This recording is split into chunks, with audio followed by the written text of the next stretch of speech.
your life. Treat yourself right. Treat others right.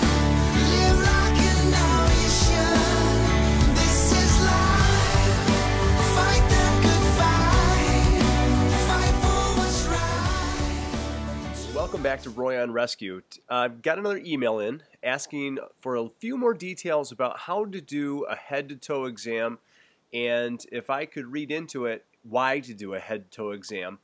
It's extremely important from an advanced life support standpoint, but it is also important from a medical first response standpoint. And I think even when we're dealing with basic CPR and first aid, as we look at what we're up against when we come across somebody who may be unconscious, semi-conscious, or injured, it's vital that we do not get too monoscopic. I mean, not too zeroed in on the obvious, because there could be some peripheral things that are going on as well, and it's vitally important for us to keep an eye on that as well. What we really are doing by doing the head-to-toe exam is that we're making sure that we're prioritizing things that need to be dealt with immediately. So obviously, looking at the airway, the breathing, and the circulation, as well as any major bleeding, is going to be vital to anybody who's trying to offer first aid to a victim. We want to make sure they have an open airway. We want to make sure that they're breathing on their own, and if they're not, we're going to give rescue breathing if trained to do so. And then if they are not circulating any blood, obviously they're in cardiac arrest, then we're going to be providing full CPR. The other portion of that is also looking for major bleeding. We're talking about bright red blood, spurting blood, pulsating blood, which would indicate an arterial bleed. People can lose a lot of blood in a short amount of time, and we'll want to put direct pressure if there's a non-bone fracture. If there is a bone fracture, we may have to go to something like a pressure point management, and in a worst case scenario, like when we're dealing with wilderness first aid or a really extended response time for advanced life support, we may even consider a tourniquet.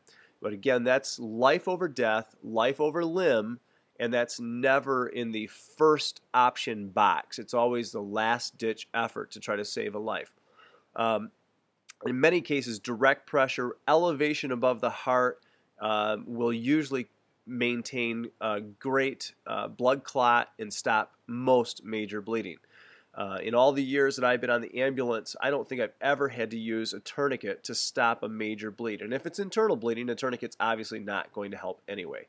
So, as we're doing a head-to-toe exam, we're not touching the patient. We're literally going over the body with our eyes, looking from over the head to see if there's any indentations, to see if there's any obvious fractures or open skull wounds that we can take note of. Is there bleeding from the ears, nose, mouth, bleeding from behind the head?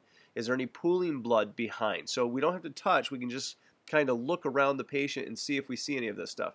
We're looking for obvious deformity of any kind of bones. We're looking for bone sticking through the skin. We're looking for a deformity that's not through the skin but is obviously showing that there's a fracture. A lot of swelling, traumatic bruising. So we're checking all of this stuff as we're going over the patient. It's vital that we try to do no further harm.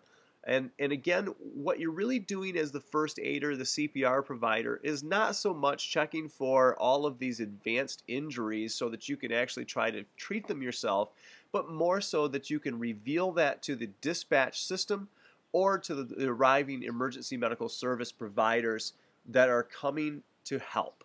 So, the head-to-toe exam is a great way to check for other serious injuries that might not be noted because they're unconscious, and that's taking all of our attention. It's going to help us to help the responding EMS providers so that they have a better idea of what they're dealing with and what they're going to have to prepare for.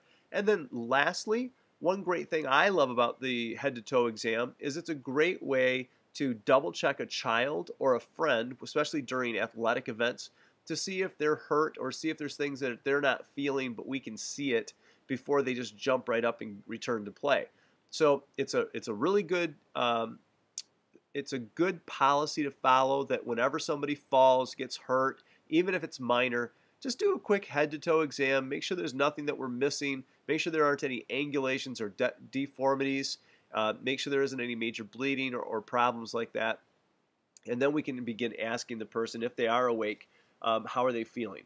One note to make here is when you're asking a person how they're feeling, try to do it with open-ended questions. Don't ask them specifics like, does your head hurt? Are you having chest pain? Does your stomach hurt? Those things are too closed, and you can actually insinuate things to the patient, and then they might just agree with you. So it's really a lot better just to keep them open, like, are you feeling any pain anywhere? And then just be silent and let them describe it. Let them give you their own assessment of how they're feeling and what they're complaining of. Don't finish their sentences for them. You could skew the interview, and you might get false answers. So just a note there, but I hope that helps. That's what the head-to-toe exam is used for, primarily with lay rescuers. And if I get people asking more to do an episode on more advanced features of the head-to-toe, the primary assessment and secondary assessment, I'd love to do that. But again, that's more for licensed personnel. But at this point, for people that are providing CPR and first aid, this might put more of a reason behind why we do a head-to-toe exam and why it might be beneficial. So from Roy on Rescue, hope you have a great day. Go forth and rescue. We'll see you next time. Bye-bye. Come on here, we're making our way to the